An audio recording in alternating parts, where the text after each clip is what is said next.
Here at the Gamers Bay channel, we are dedicated to retro games. You may have noticed. Most of our games that we cover are older retro games or modern games that either remake classic retro games or have a retro game aesthetic to them. Well, there's a problem with being a retro game enthusiast, and that is a lot of the hardware that these classic games run on, the original hardware, it's getting older. And there's a problem with that, because when these machines were originally built, they weren't designed to last as long as they have. I mean, it's the Commodore 64 and some of the other systems like the Atari 800, the Atari 400, even the original Commodore Amiga, they were made in the 80s.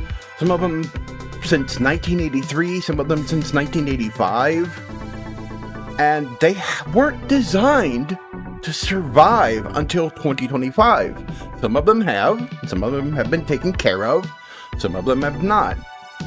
And a lot of companies back then just cut corners when they were making these things because they were never intending them to last more than 10 years.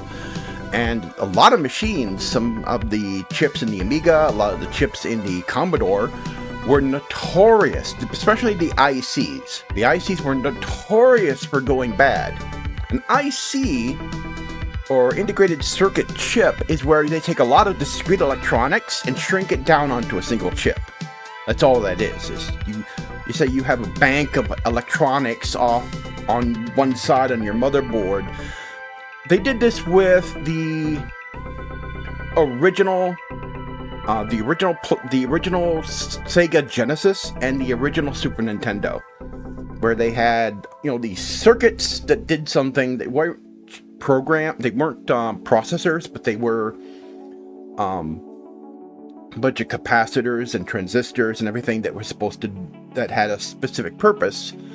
And what they do, instead of having all those components soldered to the board, they mimic that inside a chip and just replace it with a chip. And a lot of these systems had that. And those ICs, which perform those functions that would normally be done with individual components soldered to the board, were shrunk to a chip, and those chips have a tendency to go bad. And they're notorious for going bad on the Commodore 64, notorious for going bad on the Commodore Amiga. A lot of retro systems have components that are in desperate need of being replaced, and there are some initiatives to replace those chips. There are some that use a Raspberry Pi Nano, little board that plugged on top of them or plugged in place of those chips, and uses the Raspberry Pi to mimic that functionality so that it will still work.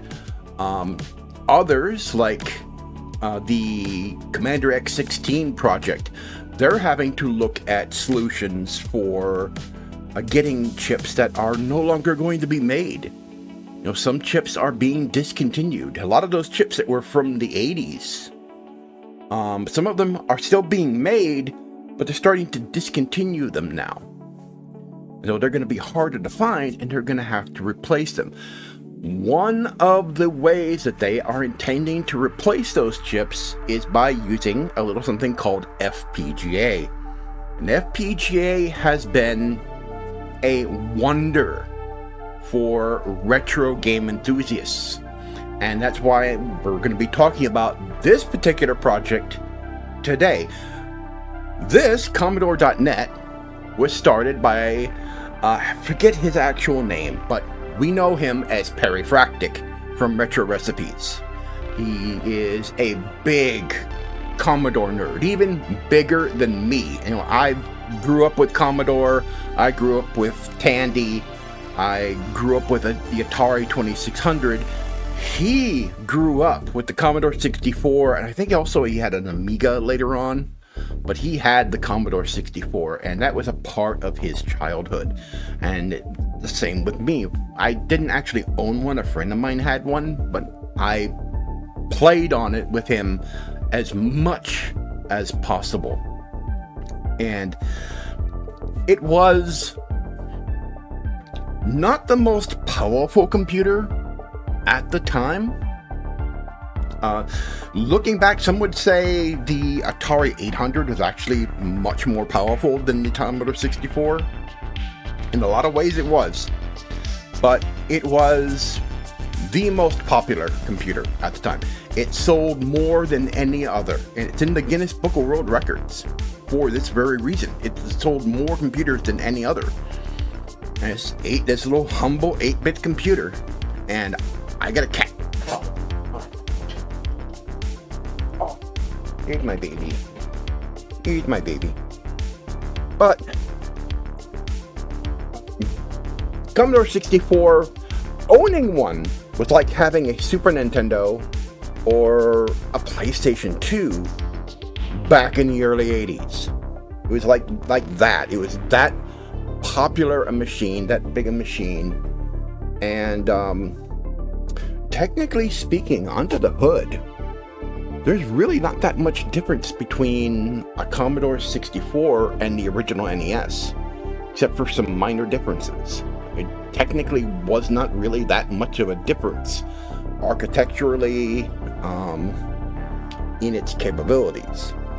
And there are some homebrew stuff that's very NES-like for the Commodore 64.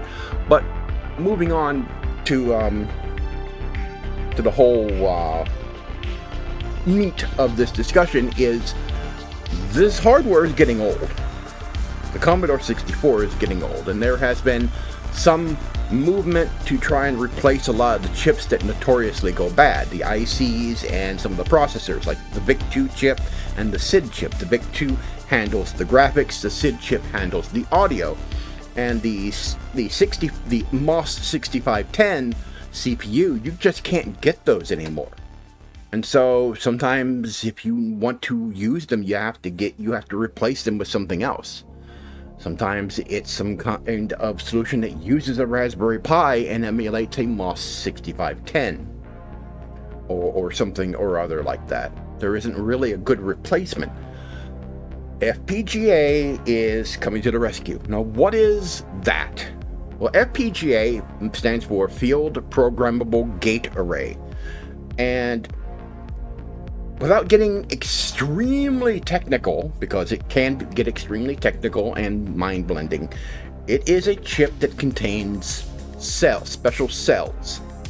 And those cells can be programmed to mimic electronics.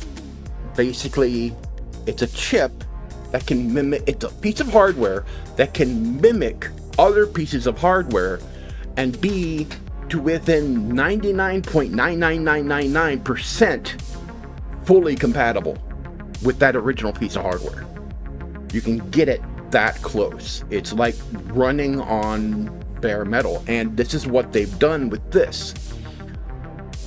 Now, Perifractic, as you may, if you followed his channel, purchased Commodore, or should I say he's purchasing Commodore. He has the company, he has the patents, the original patents. This isn't just a new Commodore company. This is the original Commodore, the original brand, the original patents, the ones that haven't expired. Some of them have expired, some of them haven't, and he's got a lot of the ones that haven't expired. And so he's building a new company. And he's got a lot of original Commodore alumni on his team. And they are working on releasing products. They're trying to build up the money, because what's happening is the payments to whoever originally owned the rights to all the patents and everything, the payments are being deferred, so they don't have to pay a whole lump sum. It's like a 7-digit figure, but it's a low 7-digit figure, so it's not an enormous amount. He's got some angel investors helping out. In financial speak, an angel investor is sort of like a VC, a venture capitalist, but they don't expect a return on their investment.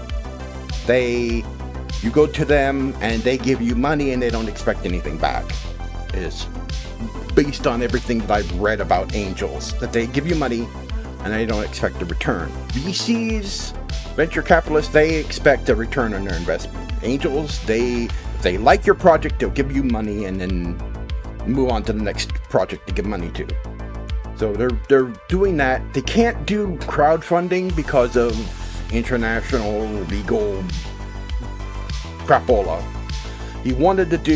Perry Practice wanted to do crowdfunding, but you can't do crowdfunding and tied it into shares. It's a whole legal mess there, so he's not going to even try and get into that. But their first major product out of the new Commodore is this computer, and it is a recreation of the original Commodore 64, and it uses an FPGA. And they call it the Commodore 64 Ultimate, and it comes in 3 different versions. There is the original beige breadbox version. That's the version that I remember. Although my friend technically had a Commodore 128, which looked different, but it had a Commodore 64 mode. And then there's like a purplish one. There's a clear one with RGB lighting, and then there's a golden one that's sort of a Founders Edition. Whatever.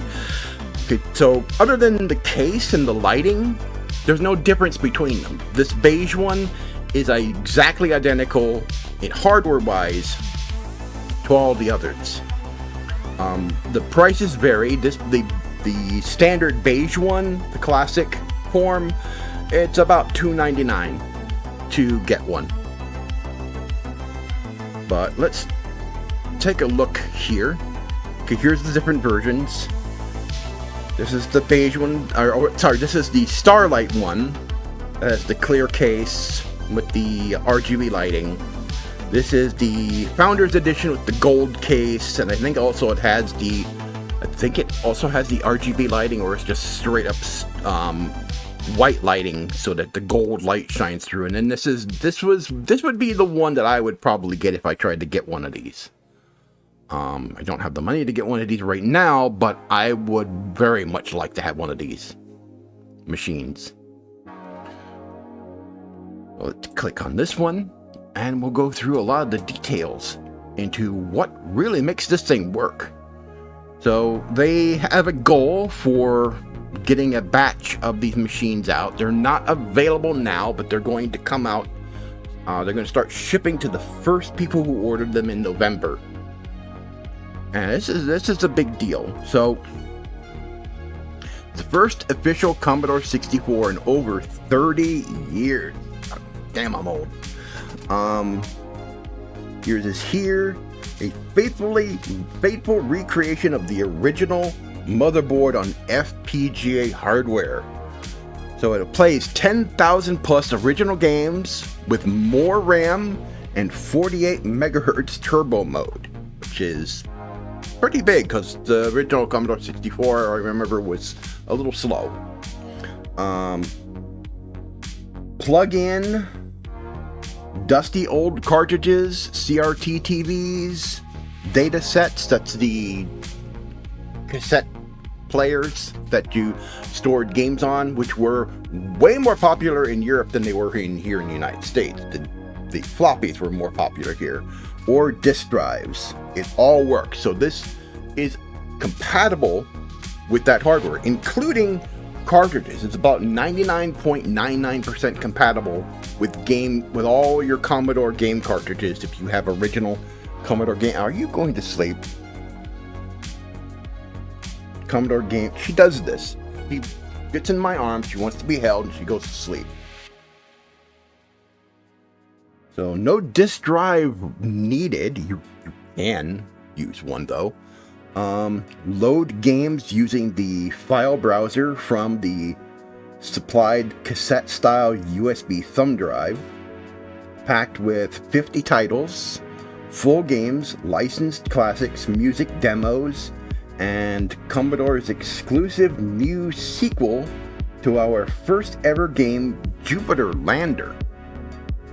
Ascension, or add your own. And I've got tons. It's compatible. If you have I have images of discs. I have images of cartridges, cassette tapes.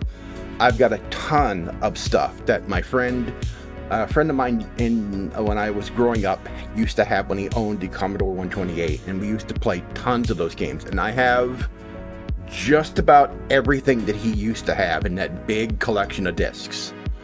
So I have just about everything, and so it'll run all of that. Let's see, not just a C64 reborn, but the C64 upgraded, more memory, faster speed options, dual SID sound chips, virtual or add originals, keyboard macros, even more printer support. Okay. This also has Wi-Fi. It also has Wi-Fi on board. Now, will it be fast enough to be able to view modern websites? I don't know how that would work on here with this. There have been... she wanted down. There have been, apps for the original Commodore that people have written to try and view websites, and it sort of kind of works using a modem or using a adapter that plugs into the user port that gives access to Ethernet. So we'll see how that works. I know that you can load games from Wi-Fi over your network. You can load games from Wi-Fi over your network, and also I would assume also that excuse me, this would also have the ability to upgrade the FPGA core to improve compatibility with games. So how an FPGA is programmed is not with a programming language. It is a type of markup language, and I've seen what it looks like, and it looks like something that Daniel Jackson read trying to figure out the secrets of Atlantis. But it's not a programming language. It's a markup language, and instead of... It's sort of like... It's not even quite like HDMI. It's difficult to really explain in a manner that's not something that would just fly over the head of people that don't understand programming. This language describes circuits, and it's intricate. It's so intricate that you can, within 99.99% accuracy, replicate an entire computer motherboard on a single chip. And that's what they've done with this. They replicated the complete functionality of an original Commodore 64 onto a single FPGA. That's how the Mr. Consoles work. The Mr. Consoles are these machines that you can get that you can load up cores for different retro game systems on, like a Sega Genesis, Super Nintendo, TurboGrafx, PC Engine. You can switch the cores out, and the cores reprogram the FPGA, and they mimic the bare metal hardware for those systems. Not just the CPU, but the entire motherboard for that system, all on a single chip. So that's what they've done with this, is that the entire Commodore 64, the SID chip, the VIC-2 chip, everything that's a part of that Commodore 64 is on that FPGA. And they can update the code, what they call the core, which is a little file that contains that code that programs the chip, that tells it, what those cells, how those cells are supposed to function to mimic that hardware. They can update that, and this machine should be able to download that and update your FPGA to be even more compatible, or even to add features. Hidden inside the autographs names of C64 creators, past and present, including Albert, father of the C64, Charpenter, hope I got that right, etched forever in the motherboard copper. Okay. I know I think it was the original Amiga 1000 that they had the handwriting of the creators pressed into the plastic on the original Amiga. I think that was the original Amiga.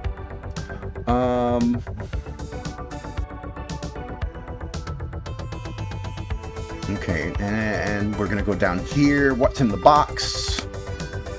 Okay, the Commodore 64 Ultimate Computer Spiral-bound user guide. Nice. I remember the original user guides from the Commodore 128 that my best friend bought a long time ago. I remember that.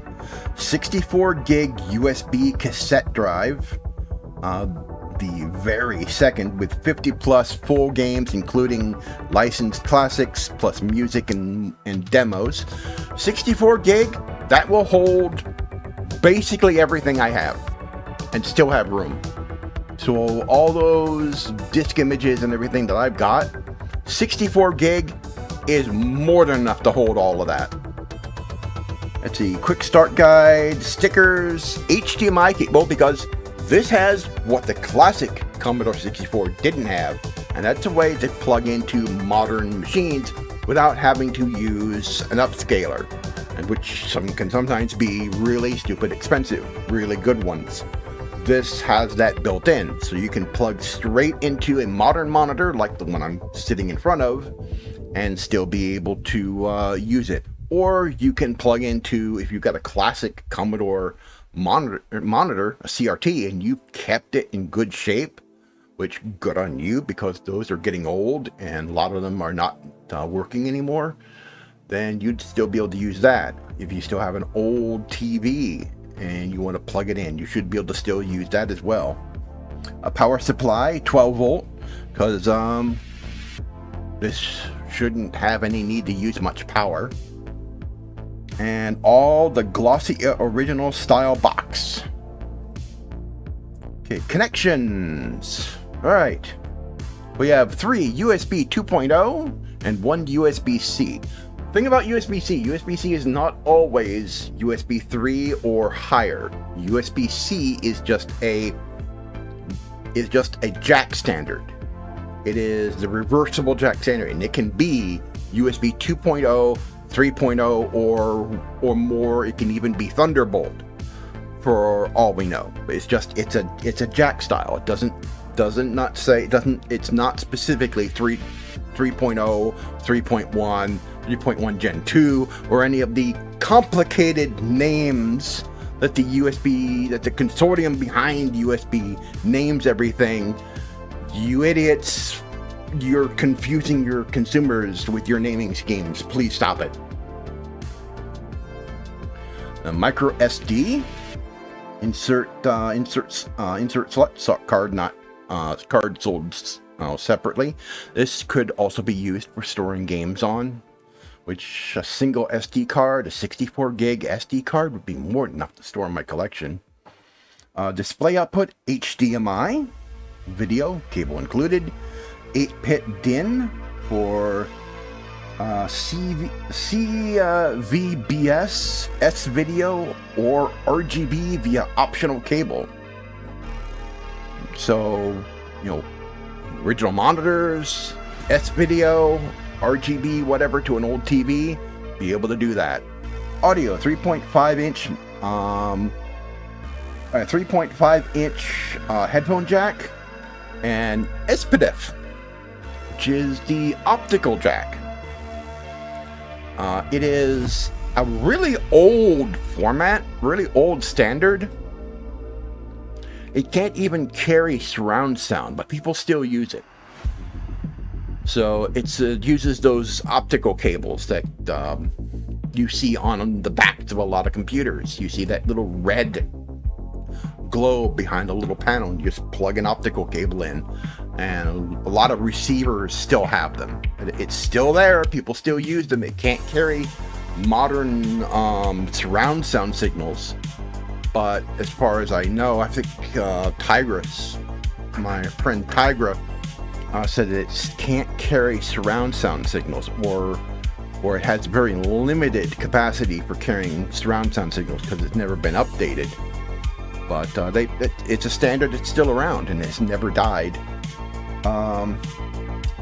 It has 100 gigabit, 100 megabit Ethernet. So you'll be able to connect this online, get updates for it. Wi-Fi built in for if you don't have access to Ethernet. I have access to Ethernet here. We have a gigabit LAN here, so I'll be able to, if I had it, if I got one, I'd be able to plug it straight in and be able to update the machine and also download any new games. If there's an interface for, you know, purchasing new games and stuff for this machine, I'd be able to do that. No social media. That was the thing Perry Fractic was big into, is just unplugging and getting away from social media. And you look at if you look at some of the people that are currently on social media, really, do you really want to be on there? I mean, I have to be on there because of my channel and Gamers Bay. I try to steer clear of those kinds of people, you know, because I really don't want them in my life. I don't want to see them. But there's a lot of negativity in social media. And thankfully, I found a lot of circles that are more positive. So let's move on. We don't need to linger on that. Okay. Excuse me. Here's the important part. All right, cartridge port, 99% compatibility. I would say something like that accelerator card, that speed loading card from Epix, probably wouldn't work on this. I'm betting that's probably one of the things that's not compatible. I think there might also be RAM cartridges for the Commodore 64, but that might also not be compatible with this. But game cartridges, there's a lot of game cartridges out there that worked on the Commodore 64. I'm betting those all probably work. Data set port, 8-pin port. That's for the tape drive, for loading games from tape. Disk drive port. 2 DB9 joystick ports. It's the classic DB9 ports, the same that the Atari 2600 used. In fact, you could use Atari 2600 joysticks on a Commodore 64 or Commodore 128. That's what me and my friend used when we were growing up. User port, 68-pin internal adapter sold separately. So the user port was what you used to plug in. There was a modem available, so you could get on to stuff like Prodigy. This was before the internet, so there was stuff like Prodigy and CompuServe and BBSs, and you could connect online with a modem to connect to those services with your Commodore 64. And there are other devices like modern day devices that give you access to Ethernet on an original Commodore 64 that plugs into the user port. And also there's I think that's also where your printer plugs in. And a 12 volt DC power. All right, technical specs, here we go.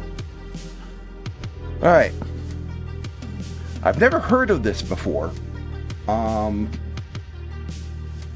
it uses an AMD Xilin Artix 7 FPGA.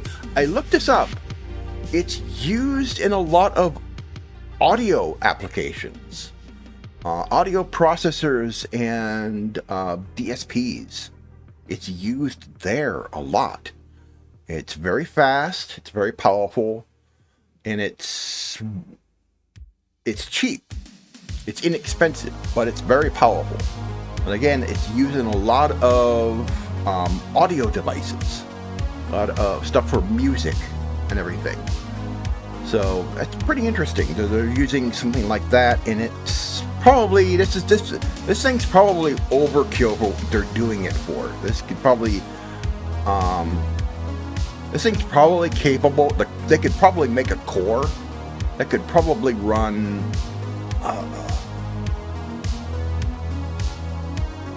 it might be capable of doing Dreamcast games. Maybe. It depends on how powerful this FPGA really is. If it can do, if they can make cores that will run that, but I doubt that they will do that. I think they might have this locked to just doing Commodore 64 cores, because they would have to, because you have to write cores for this specific chip, and it would get complicated really fast, because I think the way you program these chips is different based on the actual chip and its architecture. I think. I'm no expert on it. I'm no absolute expert in FPGAs, and I know that the people that know how to program these things get paid a lot of money. Memory, 128 megabytes of DDR2 RAM, 16 megabytes NOR flash.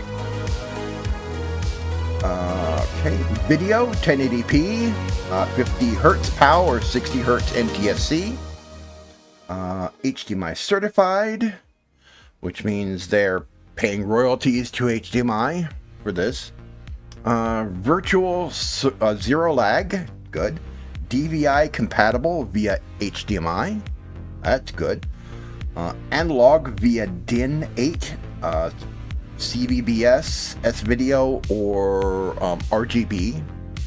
Audio, 2 SID sockets, 6581 or 8580 with auto voltage and filter detection. UT SID octo-core FPGA SID emulation. SID tap header. I don't know what some of these mean, but the SID is the chip that handled audio.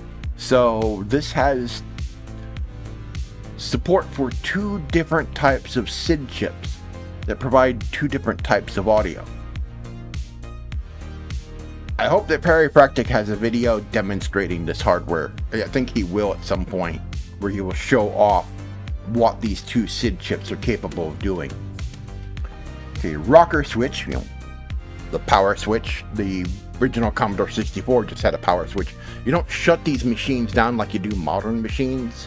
You just turn the power off and be done with it. Storage, USB thumb drive, FAT32 or EXT-FAT. EXT-FAT is... FAT partitions have a fixed limit to how big they can be. EXT-FAT gets rid of those partition size limitations. So it's good that it supports that. File formats. Okay, this is important because a lot of my images are in these formats. So, D64, D71, D81, G64, T64, TAP, PRG, ROM, and more. And that covers everything that I currently own. That covers that big collection of Commodore 64 ROMs that I've got. Commodore 64 ROMs will be included under license or via guided ROM setup on first boot. ISO 9660 image support. Integrated Ultimate 2 Plus functionality with tape emulation and DMA loader. So that will help speed up loading. It won't take so long. 66 key mechanical keys. So these are mechanical switches. I have a mechanical keyboard and I really like it. Gateron Pro 3.0 5G switches. PTFE, free, non-toxic, and lubed so that they move smoothly. Of course. I don't know if mine are lubed. My keys are lubed. I might need to see. I don't know if my keys can actually be removed on this particular keyboard. I know that they are mechanical. I've got a keypad also that's mechanical. I don't think those are removable. But I might look into getting some lubrication for them to smooth out some of the key presses. Because it works good, but it could be better. Original C64 layout and shape. The C64 had a very specific layout, not like the keyboards on PCs today. And it only had a certain, and had like 4 function keys on the side. End key rollover, good. Press multiple keys at once. Every one registers, no missed inputs. Macros, run long commands with a single keystroke. So sometimes you wanted to load a game. You had to type in the entire command. Well, you could make a macro for that. Just one key, boom, loading. Industry standard stabilizers and wires. Alright, cool. That way, so your key doesn't... One thing with some mechanical keyboards is the keys can wobble a little bit. This one wobbles a little bit, so I don't think I have stabilizers in here. And you can also get O-rings, so that when you press it down and it bottoms out, it doesn't bottom out so hard. You can add like O-rings to it that sort of cushions the press when you get all the way down with the key.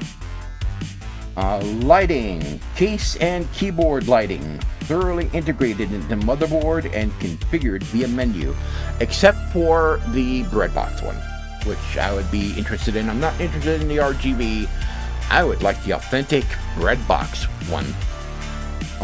Adjustable patterns, speeds, and brightness. That's if you got that one. And there you have it. All the details about the new Commodore 64. This is big. There's information on the side here. Pre-order FAQ. Is this a Kickstarter? Not quite. This is an official Commodore pre-order with a money-back guarantee similar to crowdfunding. Every penny goes into manufacturing first and then to the mission to reboot Commodore itself. By skipping Kickstarter, we avoid big platform fees and pass the savings on to you, just like our founder Jack Tramiel would have wanted. Am I charged now or at shipping, and what currency? Okay, you're charged now in USD. Your local currency shows until checkout. Like Kickstarter and others, your pre-order funds production at the factory. I don't know who's building these. I don't know who's manufacturing these. They haven't said. And the rest helps reboot the Commodore brand, which he's working on doing.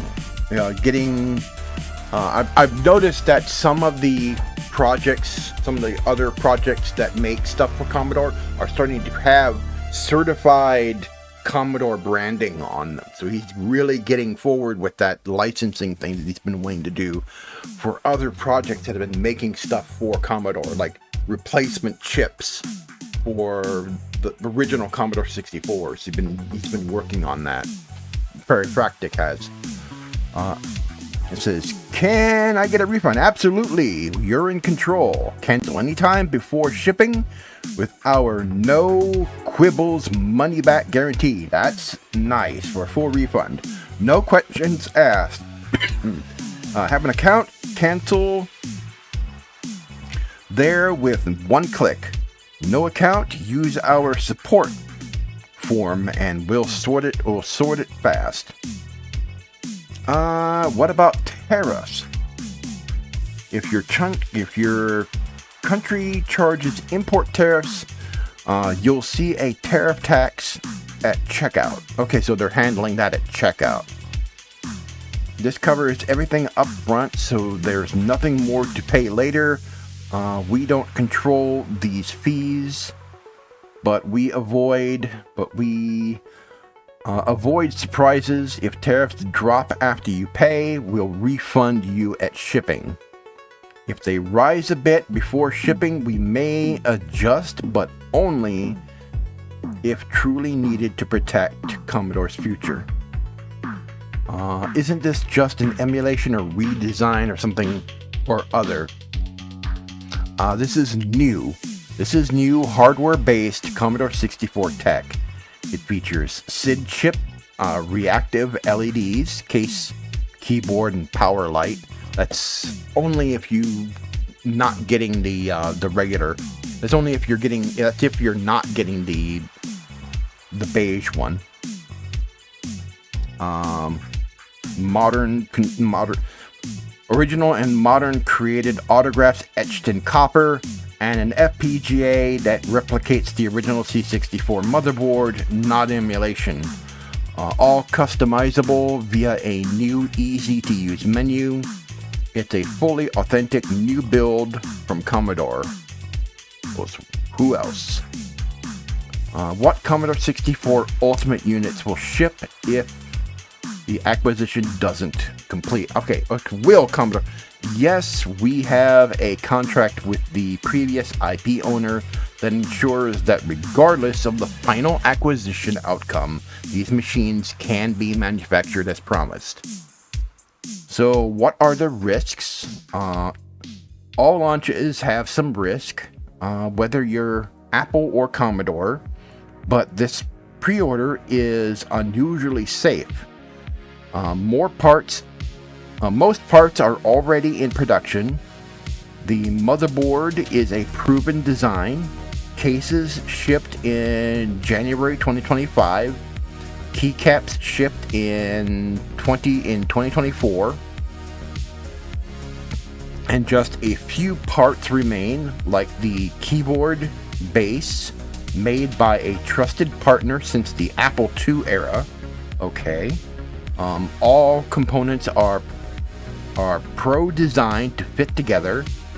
Add the box, manual, and power supply, and you're set. Is there a warranty? Yes, our products include a 1-year limited warranty covering defects in materials and workmanship. For customers in the EU or UK, your purchase also complies with local consumer protection laws, including the EU Consumer Rights Directive and UK Consumer Rights Act, which provide additional rights. You can also add an extended warranty. How does shipping work? From Commodore and Commodore partner hubs in the US, UK, and EU, including our original 1980s Corby building. If you're further out, we ship via trusted couriers like DHL, FedEx, UPS, or Chicken Lips Express. Heads up, your country may charge customs fees on arrival. These aren't included at checkout and are your responsibility. Can I email DM you to suggest a feature change? We're not planning hardware changes right now. Chances are we already debated it over chicken lip snacks. We're reviewing ideas from our launch form,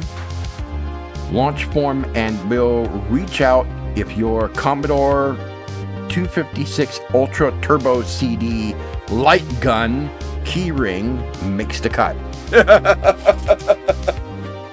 He wrote that. He's had to have written that. That is that's funny.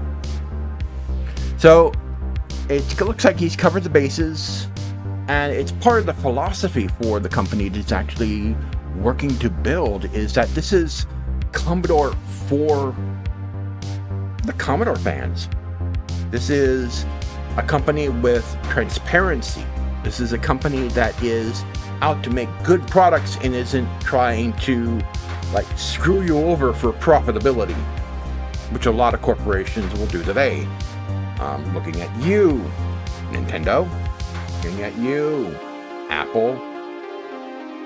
But I like this. I want one. I just don't have the money right now. I want one. I need it. My precious.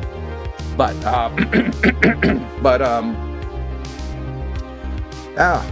Commodore's back.